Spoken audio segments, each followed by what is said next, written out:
오늘은 거룩하게 살 수 있는 비결 5번째 시간으로 본문은 히브리서 12장 1절에서 4절 보시겠습니다. 히브리서 12장 1절에서 4절 제가 봉독하겠습니다.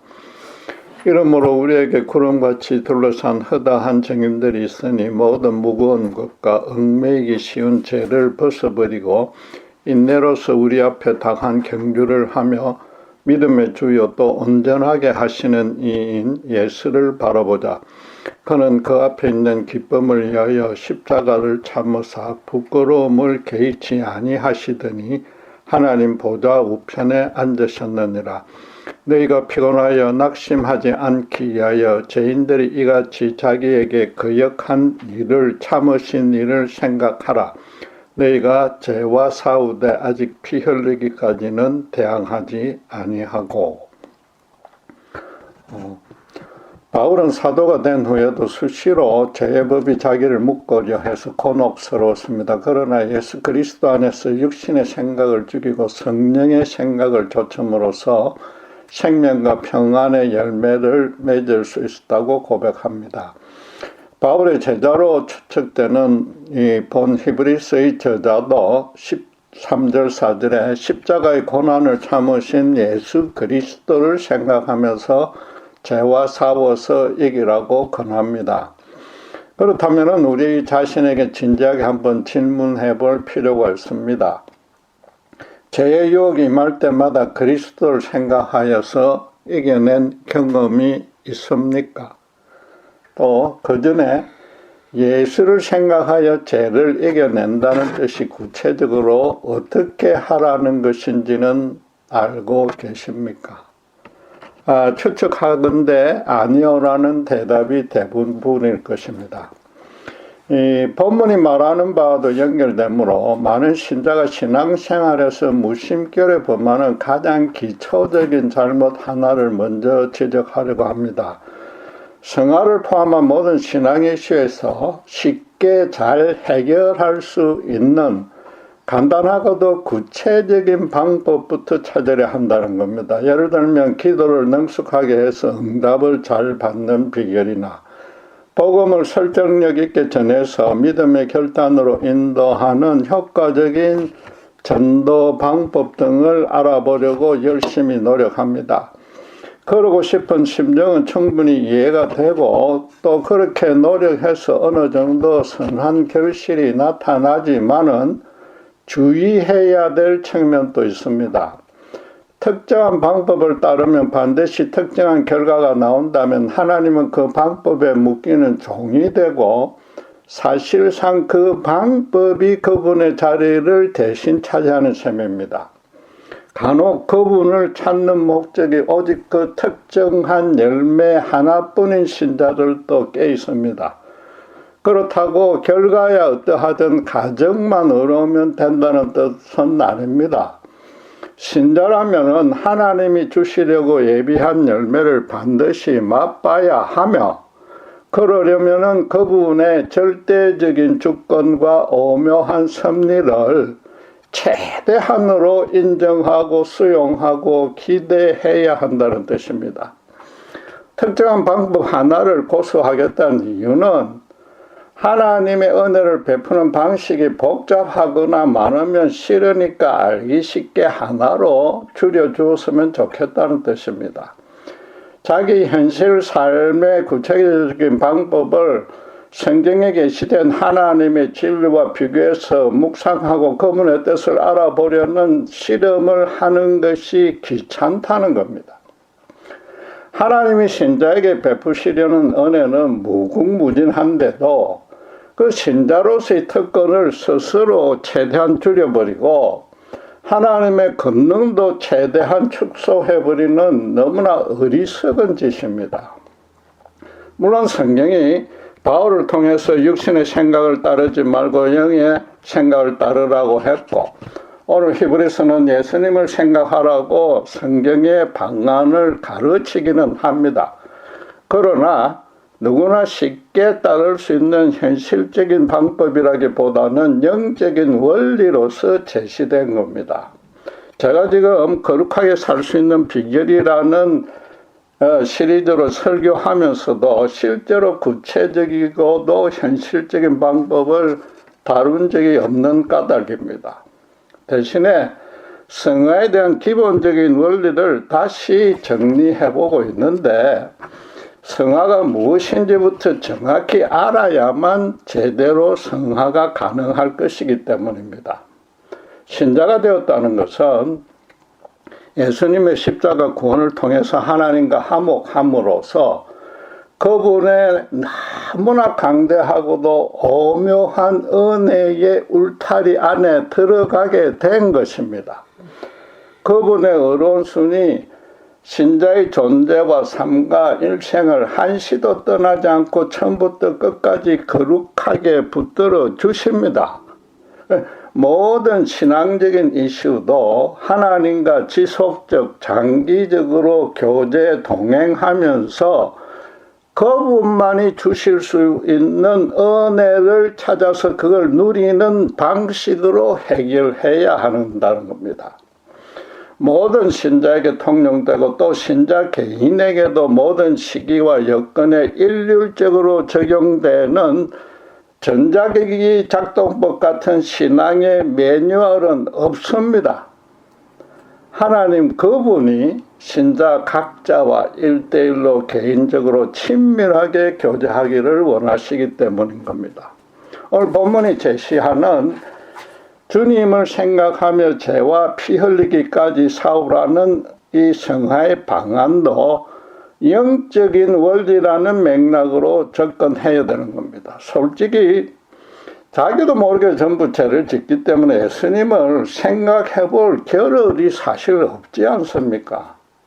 나아가서 예수님을 생각하면 대체로 그분의 무한한 사랑과 조건 없는 용서부터 떠올라서 바울이 로마서 6장 1절에서 염려한 대로 오히려 죄와 싸우는 힘이 떨어질 수도 있는 겁니다.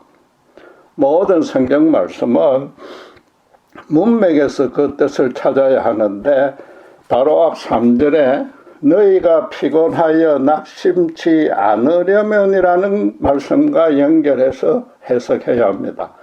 간단히 말해서 십자가에 피 흘리며 죽기까지 참으신 예수님을 생각하며 신자도 죄를 이기려면 주님처럼 피 흘리기까지 참으라는 뜻입니다. 물론 모든 신자가 순교해야 한다거나 이미 말씀드린 대로 과부가 자기 허벅지를 피가 나도록 찔러서 욕정을 억누르는 방식이어야 한다는 뜻은 아닙니다.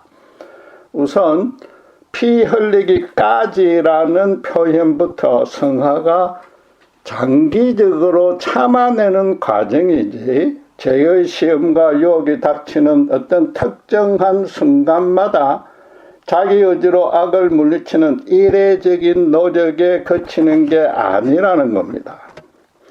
같은 맥락에서 1절에 신자에겐 구름같이 둘러싼 허다한 증인들이 있다고 격려합니다.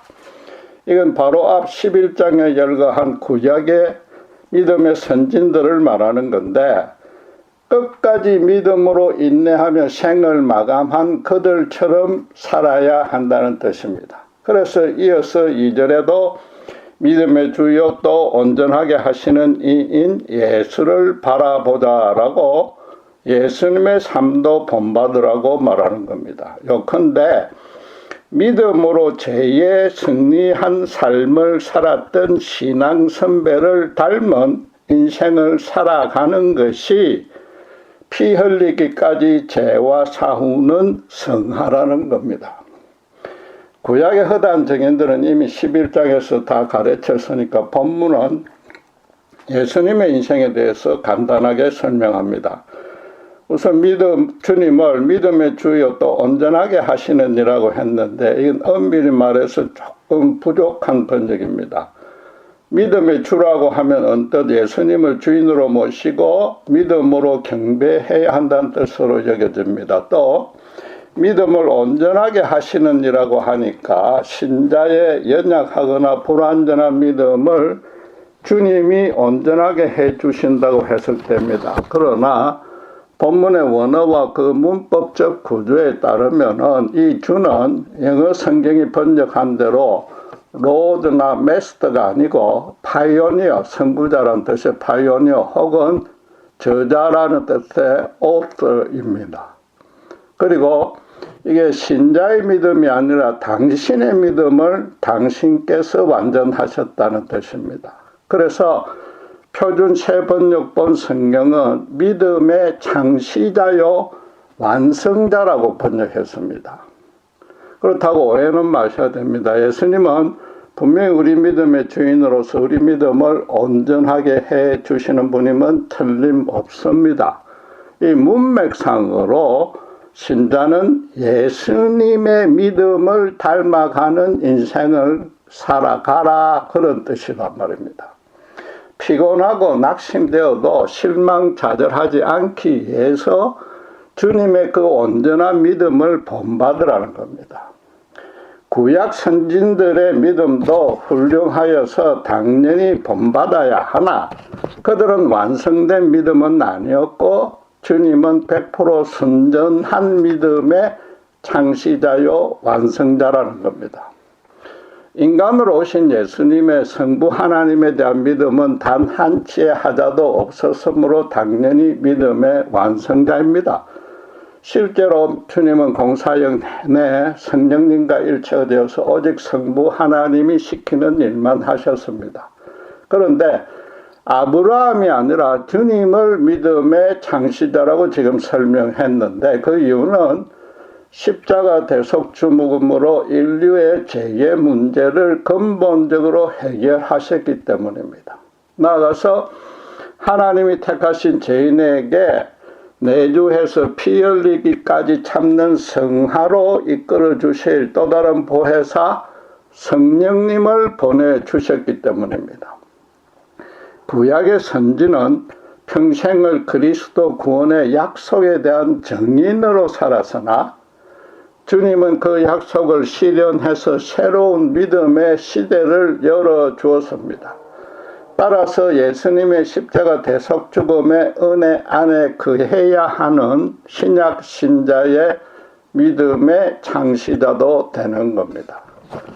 물론 본문 말씀대로 구약 선진과 예수님의 믿음 둘 다 본받아야 하므로 그 내용은 딱 하나만 빼고는 사실상 같습니다. 그 유일한 차이는 지난주에 알아본 대로 로마서 8장 1절 2절 말씀처럼 그리스도 예수 안에 있는 신약 선자는 결코 정죄함이 없다는 확신에 근거해서 생명의 성령의 법을 따르면 죄와 사망의 법에서 벗어날 수 있다는 겁니다. 그런데 문제는 예수님처럼 피 흘리기까지 참아내는 인생을 살아가는 것이 성화라면은 우리가 지키기엔 너무 좀 버거운 영적 원리가 아닙니까? 과연 우리 중에 누가 율법의 정신까지 완벽하게 이루고 성부 하나님의 시킨 일만 하면서 십자가에 죽기까지 순종할 수 있겠습니까? 주님은 죄의 본성 자체가 없으신 성자 하나님이셨지만 죽을 때까지 죄의 법에 묶여야 하는 우리로서는 무리하다 못해 아예 불가능하지 않습니까? 당연히 성경이 인간들아 하나님이 되라고 명할 리는 없습니다. 예수님이 참아낸 대상이 무엇인지 정확히 알아야 됩니다. 주님은 죄에 대한 시험과 유혹을 참아낸 것이 아닙니다. 성자 하나님이신 예수님으로서는 당신의 내면으로부터는 물론이고 외부에서는 죄의 유혹과 피 흘리도록 쌓을 일은 그분에게는 전혀 적용되지 않습니다. 주님은 2절에 보시다시피 그 앞에 있는 기쁨을 위하여 십자가를 참으사 부끄러움을 개의치 아니하시더니 하나님 보좌 우편에 앉으신 분입니다. 주님이 참으신 것은 우선 십자가 처형의 그 엄청난 고통입니다. 앞에 있는 기쁨 때문에 참을 수 있었는데 비록 십자가에 처참하게 죽어야 했으나 부활하여서 하나님 보좌 우편에 성자 하나님으로 돌아갈 그 기쁨입니다. 물론 주님이 단순히 부활만 바라보고 그 고통을 참으신 것은 아닙니다. 그보다 십자가에서 다 이루었다는 말씀과 함께 운명하셨듯이 이제 인류에게 새로운 시대를 열어줄 것을 생각하니까 너무나 기뻤던 겁니다. 죄에 찌들어서 아무 소망 없이 죽음만 기다리고 있는 인류에게 십자가는 최고의 기쁜 소식이 될 것입니다. 성령님이 강림하여서 당신이 기뻐하시는 택한 백성들을 구원으로 이끌고 그들에게 내주해서 거룩한 사람으로 자라도록 보호, 인도해 줄 그 기쁜 소망 때문에 참으신 겁니다. 그리고 십자가의 부끄러움도 전혀 개의치 아니했다고 합니다. 십자가 처형은 원래 완전히 발가벗긴 채 달리는 너무나 수치스러운 죽음입니다. 그래서 로마 시민권을 가진 자는 아무리 흉악범이라도 십자가 처형은 절대 하지 않습니다. 거기다가 율법 신명기 21장 23절에는 나무에 달려 죽은 자는 하나님의 저주를 받았다고 선언합니다. 실제로 주님은 유대인들에게 하나님의 저주를 받아 죽은 자가 메시아일 수 없다는 비난을 받았습니다. 사실은 유대 대제사장을 비롯한 간원들이 그런 효과를 노리고 십자가로만 처형하게 되어 있는 로마 반역자로 몰아갔습니다.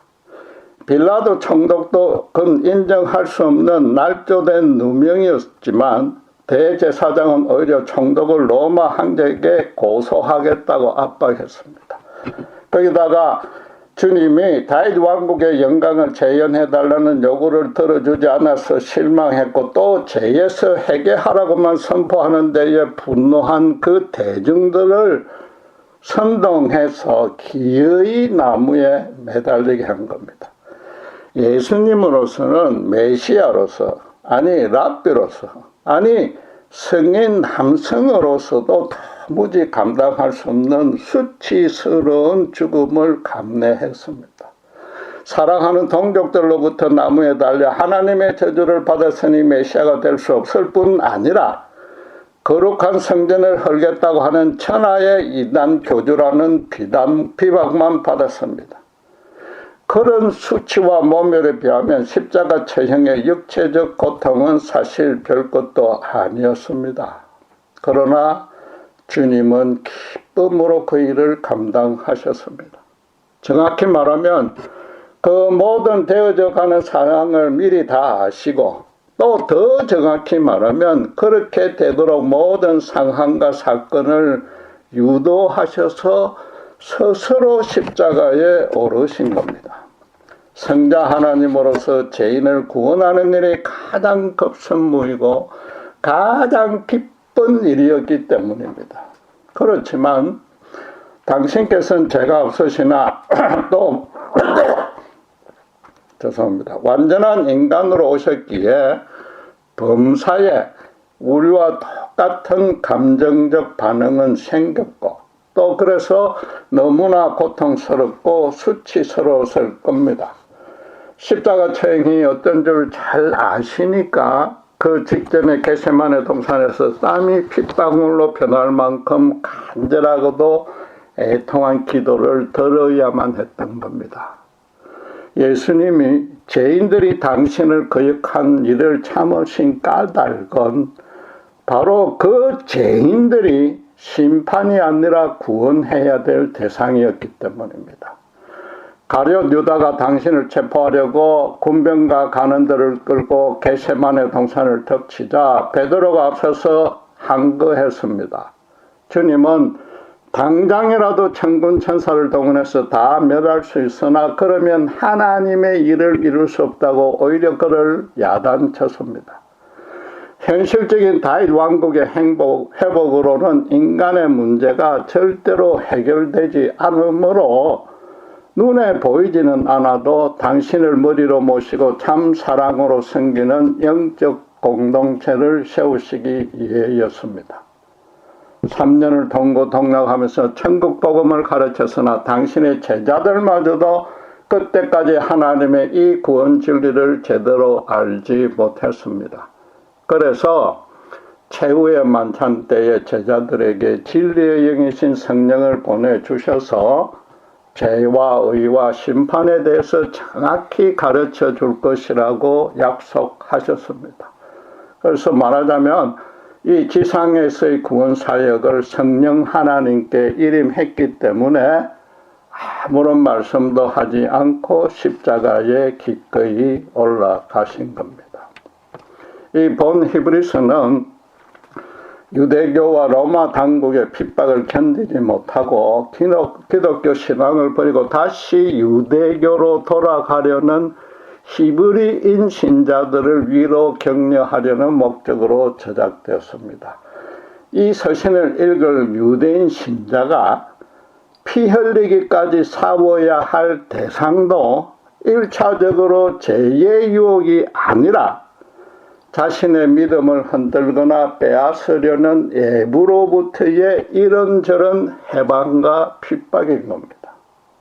당시 유대교 지도자들은 예수를 믿으면 성전에서 제사 드릴 수 없고 하나님의 택한 족속으로서의 신분과 권리를 다 빼앗아서 유대사에서 추방하겠다고 협박했습니다. 하나님의 저주받은 할례 없는 이방인과 똑같이 취급하여서 교절은 물론이고 아예 상종조차 하지 않겠다고 선포했습니다. 신자의 후손들에게도 그럴 것이며 자기들 선조와 함께 묻힐 수도 없다고 정죄했습니다. 유대인 신자로서는 자기도 자기지만 이 가족의 앞날을 생각하니까 참으로 난감해졌습니다. 로마의 네로 황제도 그 대하제로 흉흉해진 민심을 누구뜨리려는 정치적 목적 때문에 신자들을 체포하는 대로 맹수의 먹이로 던져줬습니다. 심지어 산채로 가로등처럼 묶어서 로마 시민들의 잔치에 횃불로 밝혀주는 너무나 수치스럽고도 고통스러운 죽음을 겪어야 했습니다. 히브리서의 저자의 스승인 바울도 또 예수님의 수제자 베드로도 그런 와중에 순교를 당했습니다. 유대인 신자로서는 믿음으로 살아가려니까 유대교와 로마 당국의 이중적인 그 현실적 고통을 넘어서서 또 매일 죽음과 더불어 살아야 되므로 너무 힘들고 수시로 낙심에 빠질 수밖에 없었습니다. 바로 그런 상황에서 너희가 피곤하여 낙심치 않기 위하여 예수님을 생각하라고 권하는 겁니다. 윤리적인 죄에 쓰러지는 것과는 차원이 전혀 다른 겁니다. 이 서신의 당시 독자들은 부활의 주님을 생각하지 않으면 당장 쓰러지는 겁니다. 또 오늘날의 독자는 이 외부의 핍박을 믿음으로 견뎌나가는 인생길을 오래 걷다 보면 때로 지칠 때가 있으나 절대 낙심하지 말라는 겁니다. 그러기 위해서 앞장서서 걸어가시는 예수님에 대해 생각해 보라는 겁니다. 그런데 이 예수님을 따라가는 길을 고난의 길이라고 하지 않고 죄와 싸우는 일이라고 표현했습니다. 그 이유는 우선 신자를 핍박하는 그 불신자들이 죄인이라는 겁니다. 나아가서 그 핍박에 져서 믿음을 버리게 되면 하나님께 죄가 된다는 겁니다. 더 중요하게는 핍박에 쓰러지는 이유가 하나님 대신에 세상의 재물과 권세를 다시 자기 주인으로 모시는 죄가 되기 때문인 겁니다. 지금 성경은 성화에 대해서 1절 후반부에 있다시피 인내로서 우리 앞에 당한 경주를 하는 것이라고 정의를 내리는 셈입니다. 신자라면은 자기 앞에 반드시 경주해야만 할 시름이 놓여 있다는 겁니다. 주님처럼 기뻐하지는 못한다 해도 인내로 끝까지 그 길을 걸어가라는 겁니다. 그리고 사실은 모든 신자가 예수를 믿을 때 그런 경주의 스타트 라인에 이미 섰던 적이 있습니다. 성령이 충만히 역사하여서 선물로 받은 그 십자가 구원의 은혜에 감격하여서 주님이 가신 길을 기꺼이 감사하며 따라가겠다고 결단하고 헌신했습니다. 예수님에게는 지금 분명한 사역의 목표가 있었기에 절대로 중도에 수정하고 후퇴하거나 포기할 수 없었습니다. 앞에 놓여있는 기쁨이 지금 당하는 고통과 수치보다 훨씬 더 고귀하고 좋았습니다. 신자도 주님과 같은 그런 인생을 살아가야 되나? 그 일이 너무 버거우면 최소한 구약의 선진처럼 살아가라는 겁니다. 또다시 죄를 안 짓고 착하게 살아야 한다고 쉽게 판단해서는 안 됩니다. 히브리서 기자가 본받으라는 믿음의 증인들, 예를 들면 노아다, 아브라함이다, 야곱이다, 모세의 삶이 윤리적으로 하자가 없이 어려웠다고는 결코 말할 수 없습니다. 대신에 그들의 삶을 11장 13절에서 16절에 어떻게 설명합니까? 제가 대신 봉독해 보겠습니다. 이 사람들은 다 믿음을 따라 죽었으며 약속을 받지 못하였으되 그것들을 멀리서 보고 환영하며 또 땅에서는 외국인과 나그네임을 증언하였으니 그들이 이같이 말하는 것은 자기들이 본향 찾는 자임을 나타냅니다. 그들이 나온 바 본향을 생각하였더라면 돌아갈 기회가 있었으려니와 그들이 이제는 더 나은 본향을 사모하니 곧 하늘에 있는 것이라. 이러므로 하나님이 그들의 하나님이라 일컬음 받으심을 부끄러워하지 아니하시고 그들을 위하여 한 성을 예비하셨느니라. 약속을 멀리서 보고 환영했고 오직 그 본향을 찾는 삶을 살았고 결국은 하나님이 예비하신 거룩한 성에 들어갔다고 합니다. 십자가 책만 빼고는 사실상 2절 3절에 설명한 예수님의 삶과 내용적으로 똑같습니다. 앞에 있는 기쁨 때문에 이 땅에서 하나님의 자녀로 살아가며 온갖 고통을 참았고 수치를 당해도 개의치 않았다는 겁니다. 특별히 나온 바 본향, 즉 하나님을 알기 전에 살았던 삶의 모습으로, 즉 이 히브리서 독자로 따지면은 유대교로 다시 돌아갈 기회가 있었어도 절대 흔들리지 않고 하늘의 본향을 향해서만 뚜벅뚜벅 뒤를 보지 않고 걸어갔다고 합니다. 오늘날도 그들처럼 살아가는 것이 성화라는 겁니다. 구약 선진들처럼 사는 일도 여러분 절대 쉽지는 않습니다. 예수 믿은 후에도 우리의 본성은 죄의 법에 묶여서 그 도덕성과 영성은 여전히 너무나 연약한 상태에 머물러 있습니다.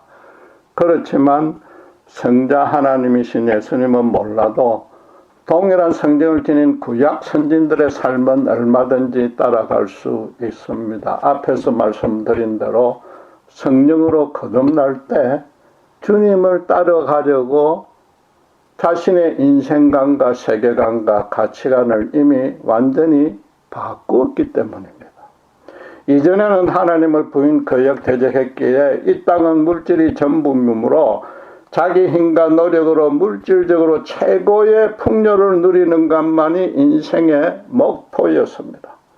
지난주에 한국의 한 예능 프로그램에서 남자 MC 4명 모두가 버킷리스트의 첫째가 돈이 부족해서 삶이 궁핍해지지 않는 것인데 그러려면 자기 돈이 통장에 얼마 있는지 모르는 것이라고 입을 모았습니다. 저도 불신자 시절에는 그들처럼 재물을 주인으로 모시고 돈에 울고 웃던 돈의 노예로 살았습니다. 어떤 극악한 죄인도 성령의 은혜로 십자가에 죽으신 예수님이 먼저 그를 찾아와서 인격적으로 만나주시는 체험을 하게 되면은 그 인생의 목표와 방향이 정반대로 바뀝니다.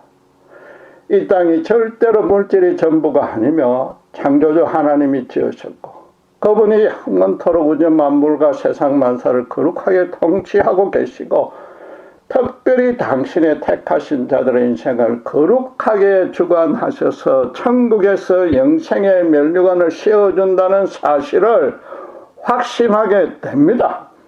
그래서 앞에 있는 기쁨인 하늘의 본향을 향해서 걸어가기로 결단하고 실행하며 그 길을 막으려는 현실적인 고통과 수치에 흔들리지 않는 삶을 살아가는 것입니다. 100% 완전하지는 못해도 그렇게 살아가는 방향에서 흔들림은 없게 된단 말입니다. 나음바 본향인 재물을 주인으로 모시는 인본주의적인 인생관, 세계관, 가치관의 삶으로는 절대 돌아가지 않는 겁니다. 전쟁 중에 돌아가는 다리를 폭파해버리거나 테러에 헌병을 세워서 후퇴하는 아군을 사살합니다. 오직 앞으로 진군만 해서 승리를 쟁취하라는 뜻입니다.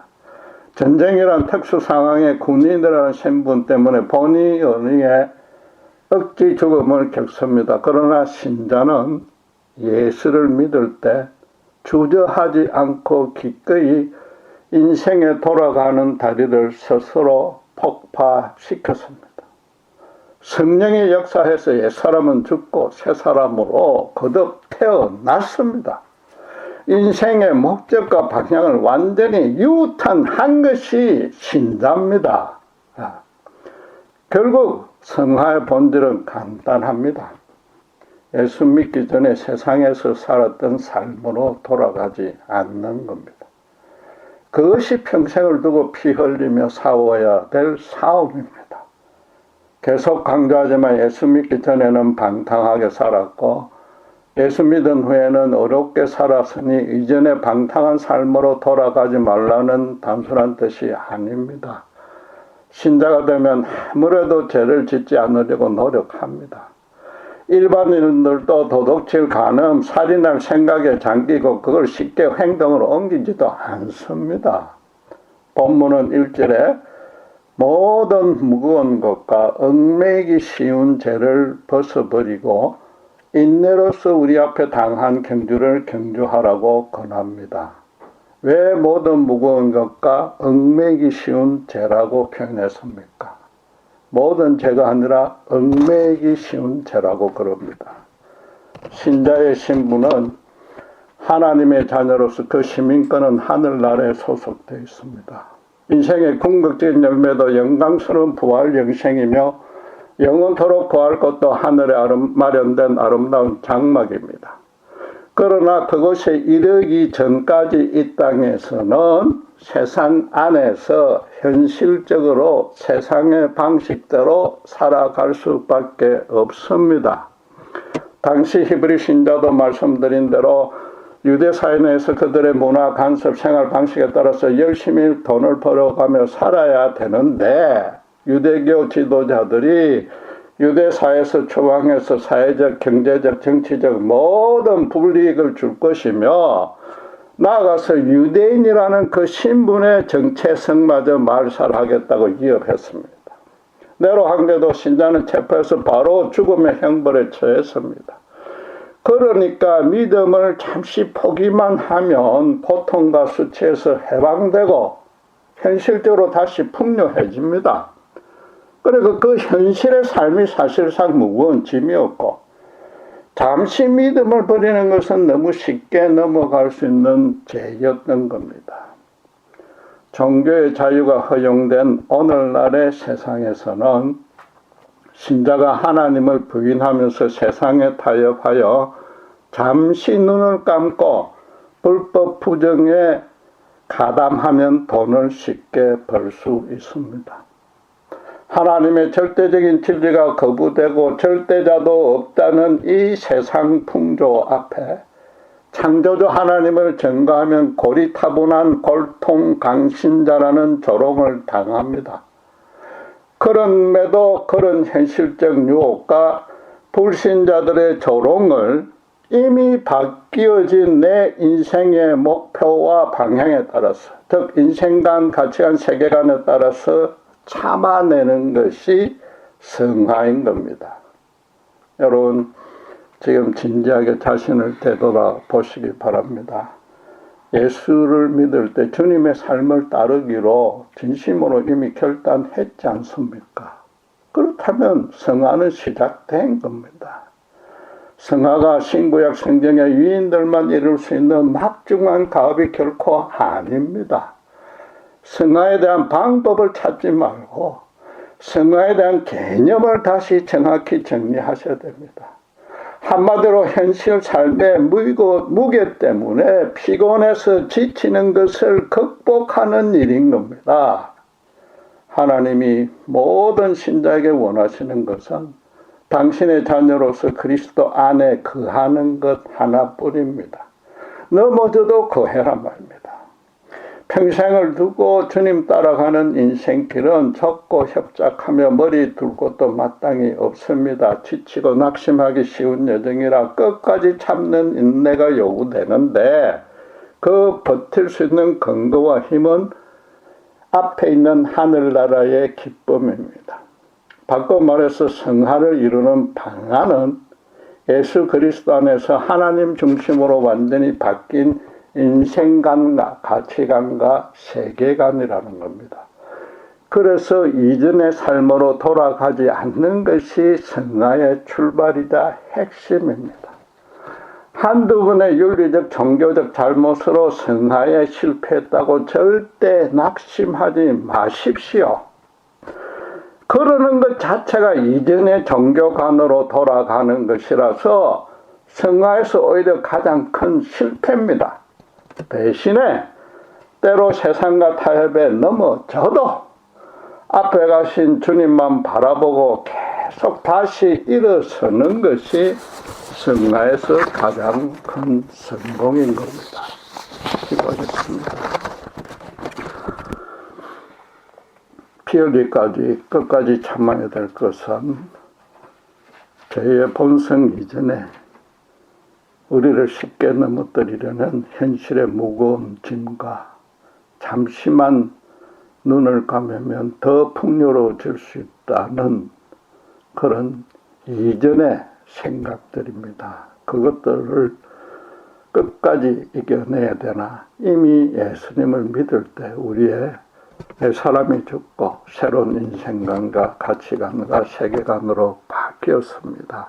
그래서 우리 앞에 어떤 힘든 고난과 수치가 닥칠지라도 앞에 있는 하늘나라의 기쁨만 생각하고 이미 바뀌어진 새 인생관에 따라서 예수님만 따라가는 일에 지치고 낙심하지 않도록 우리 성령님께서 우리를 끝까지 붙들어 주시옵소서. 감사합니다. 우리 주 예수 그리스도 이름으로 기도드렸습니다.